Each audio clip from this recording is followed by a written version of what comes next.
this video I want to talk to you guys about common mistakes that we see either in the setup or lifting for single leg deadlifts. I want you guys to stay safe and I want you to think about the movement that is going to be most efficient for you. So one of the mistakes that we see is people trying to keep the working leg straight. So they'll extend the back leg and then they'll just reach over and stand back up. So what I want you guys to actually hinge on that hip and bend at the knee, reaching as far behind you as you can so that you get the most out of that leg. You're getting quad, glute, and hamstring versus just leaning over and stretching your hamstrings. So that's number one. Another one that we see is keeping that back leg bent, which I talked to you about in the other video.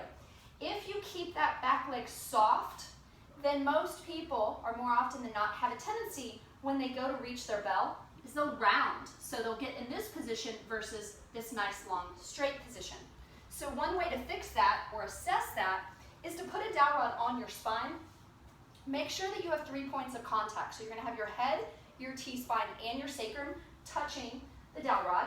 Then you're going to plant the foot, extend the non-working leg, and see if you can keep those points of contact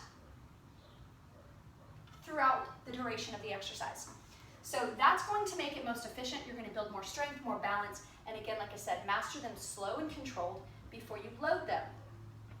Two other common mistakes that we see is one would be opening up of the hips or turning the toe. So I'm going to face you for this one.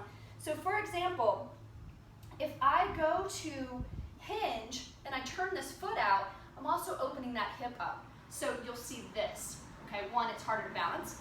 Two, it opens the hip and you're not keeping the hips square. So I want you to think about pulling your hips in a square position, keeping them engaged, so you're engaging that glute.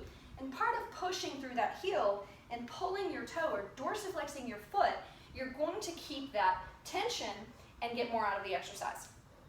The next one would be not staying engaged at the lat. So if you go to do your exercise and you extend, but you disconnect here each time, so this is loose, okay? You want to make sure that you engage that lat and try to keep that connection when you come back down to the ground, not give in and round and disconnect at the lat. So think about those key points, and again, master them body weight first. Make sure that you can pause at the bottom, own your sticking points, and I promise you when you go back to your modalities, it's going to be much, much stronger, and probably when you go back to your two-legged deadlift, you're going to get a nice PR.